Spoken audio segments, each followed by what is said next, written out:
Before we talk about Volkswagen, tell me, Gabby, why a logo is important.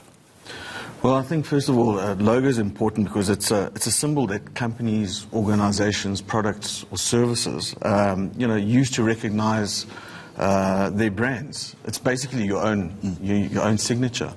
And, they're very powerful because, logos have the power to unlock memories, associations, emotions, etc. So it plays a huge role, in an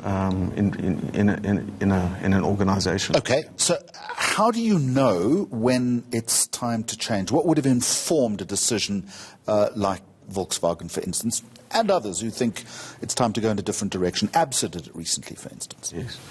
So a logo or an identity doesn't just get changed overnight. I think it's based on business principles. I think you've got to, without a comprehensive future strategy, you can't just change a logo or an identity overnight. I think it's got to be a business principle going forward before you change the identity. What are the reasons? Why? Is the market going to change, etc., etc.? So fundamentally, from a business point of view, you have to look at yourself and go, where are you going to be in 10, 15 years' time? How's this model going to change? So what do you think of the Volkswagen change? I must admit, at the beginning, it was a little bit of a shock because I didn't understand the background. But as you kind of get to read through some of the PR that came out with it actually makes a lot of sense. I think it makes a lot of sense because the three-dimensional logo that they had before felt very kind of does feel a little bit clunky. And I understand the reason for it was that it was designed in 2000 to kind of work on the automotive grille of cars, for example. At that stage, it was, a grille of a car. It had to compete with the grille of a car. And they took the three-dimensional grille and they took that into their... You almost had to lift it off the grille. Yeah. Lifted it off, and it was a bit of a trend at that stage. But I think things have changed. So it's gone, we're starting to look at the digital era at the moment. So, that 3D heaviness doesn't kind of work quite well on the resolutions of digital, on the digital realm. To people like you who are steeped in this business, this is interesting and it's important. Do consumers really notice something like this? When I go and buy my Touareg or whatever at some point, am I going to, is the logo going to form any part of my headspace?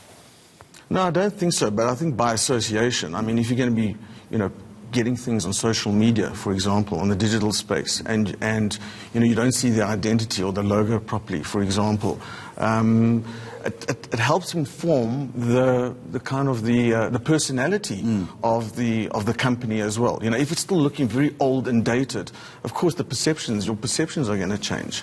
So if it's starting to look clean, simple, it works well with their philosophy, because I heard their philosophy is about changing their cars to they want to have something like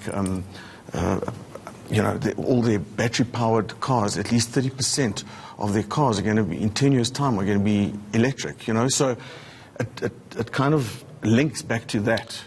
You've done this before. You've designed logos before. Is it with an awesome sense of responsibility that you take on a task like this?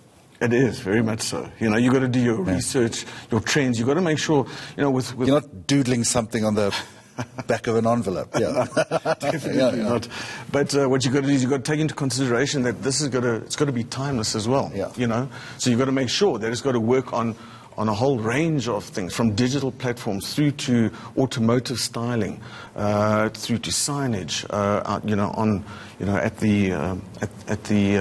at the showrooms, etc. So it's got to work digitally. And there's huge risk attached to this, because you can do all of that, and then it just takes people, particularly in the social media space, to turn around and say, nah, it didn't really work, and you could be dead in the water. I mean, look at the furor, for instance, around the ABSA logo. When it was initially launched, there was a lot of negative sentiment towards it. But you think about it, it's by association. If you think about it, any business, it's about people's perceptions. It's not about the actual logo itself. It's what you're doing with your business. That's all by association. So if you've had if you've had a negative association with a particular business, whatever, of course your perception of the identity, etc., will also be. Yeah, but the logo's front and center in that debate, though. If you think back of iconic logos, you talk about these things that are having to stay with the test of time. What sticks in your mind?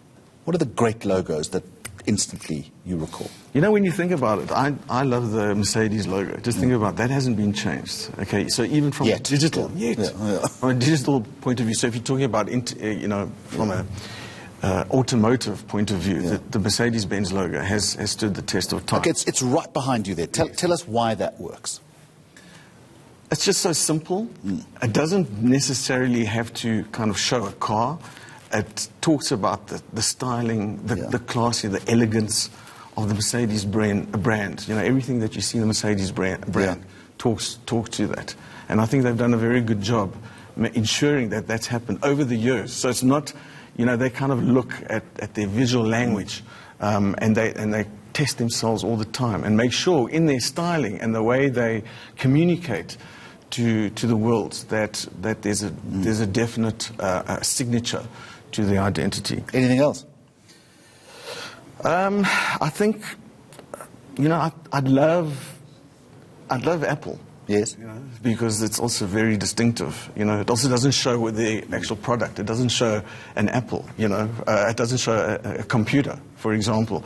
And I think that's also it's well designed, well proportioned. It's simple. It works in all colors, three-dimensional, and their product is amazing. You know, so you know the innovation that it's linked to is something that you know that I look at. Yeah. Thanks for the insight. Really love talking about this kind of thing. We were doing an interview a little earlier about veganism. You're not a vegan, are you? Being Portuguese, no. Definitely not going to happen. Abby de Abra from the Switch Agency, thank you very much for joining us on this Saturday morning.